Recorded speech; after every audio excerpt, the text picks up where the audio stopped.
India is the biggest democracy in the world. India is the land of over 1 billion people. India has over 700 million people connected to the internet. India is one of the most lucrative markets for American big tech, and currently, India is being ruled by a nationalist prime minister who doesn't take foreign interference in domestic matters kindly. After Twitter took down Donald Trump's account, the company has been forced to rethink its strategy, especially after what Prime Minister Modi has done to it. Hi, I'm Atul Mishra, and this is TFI Global, the foreign affairs and geopolitical analysis arm of TFI Media Group. And I'm going to tell you about how the Indian Prime Minister Narendra Modi has given a big jolt to the American big tech. What happens when an American company defies the democratically elected majority government of India on Indian soil, faced with a leader of Prime Minister Narendra Modi's stature? The left-leaning American company pays a heavy price. Let's face it, American big tech has been having it too good for too long across the world, especially in a country as democratically vibrant as India. Microblogging site Twitter particularly has earned quite an image within India of being a brazenly biased and politically compromised platform which works overtime to stifle the voices of conservatives and nationalists while handing out a long rope to leftists and anti-India elements.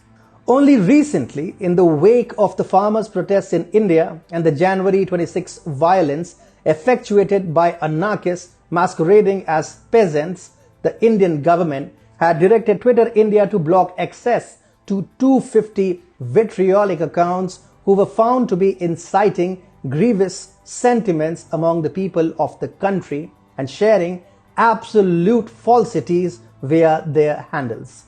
Although Twitter India did comply to the Indian IT Ministry directive for a few hours, it soon took it upon itself to unblock the said accounts, saying that the content posted by the accounts was speech and newsworthy.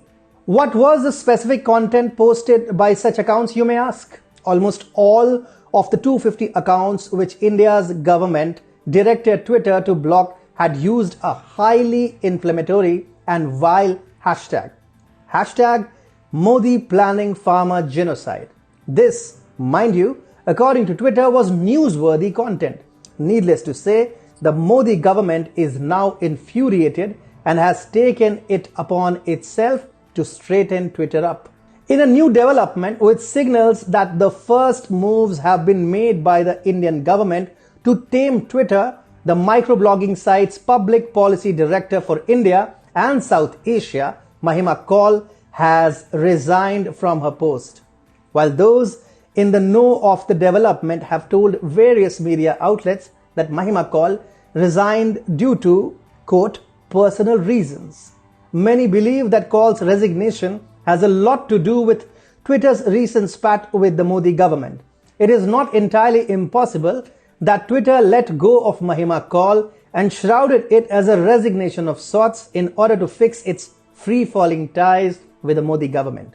But why is Mahima Call such an important figure in the tussle between Twitter India and the Modi government?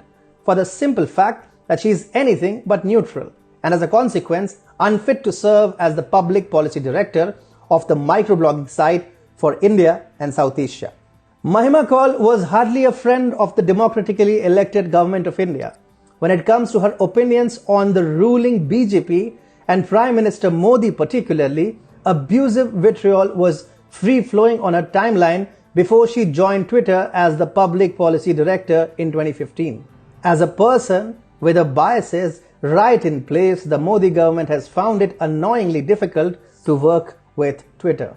As such, having her removed from the position was the only logical step for the Modi government to take. With her gone, Twitter can take some sane decisions which will help bring back conversational dignity and elegance back to the platform in India, which Mahima Call was single-handedly up in arms against with a tacit support for the fake farmers' protest and all the vitriol which came along. With her at the helm of affairs of the platform's public policy, the international perception was that India is threatening independent journalists reporting on the ongoing protests. By successfully lying to people across the world of the Modi government suppressing free media, certain handles on Twitter, having tacit support of the platform's highest executives, took to painting a completely false picture of all that is happening in the country.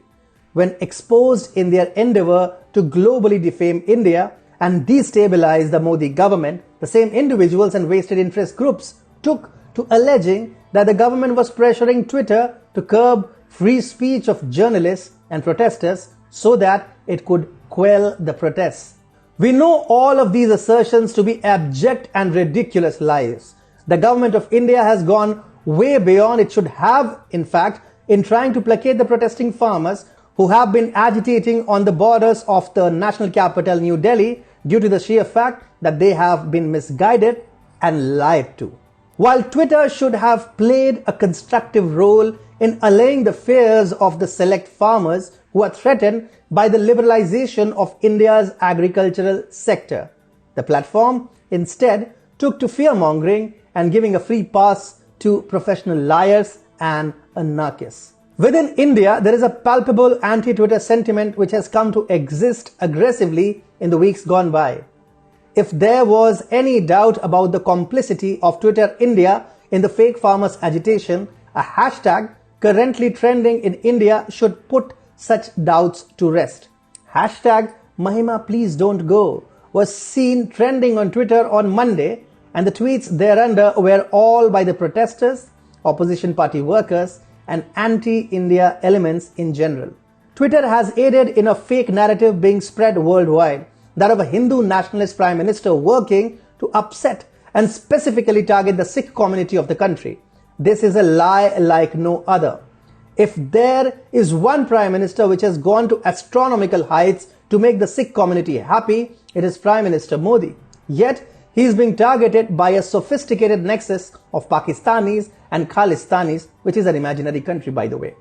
While Pakistanis are rabid Islamists, Khalistanis are their stooges who infatuate about an independent Sikh state carved solely out of Indian territories of Punjab, Haryana and Himachal Pradesh, while ignoring the fact that over 60% of Punjab is currently under the occupation of Pakistan. Having got rid of Mahima Call, the Modi government has given Twitter one final opportunity to redeem itself, failing which it would practically stare at the prospect of losing the lucrative Indian market.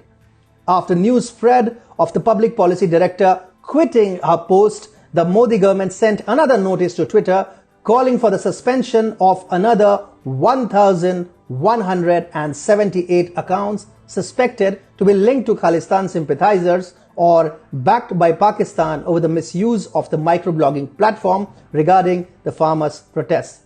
It is yet to be seen whether Twitter complies with the fresh directives, failure of which will result in devastating consequences for the American social media platform in India. However, going by the kind of anti-India tweets which Twitter CEO Jack Dorsey is liking these days, it seems he direly wants to be punished by the Indian government and is no less than asking for it.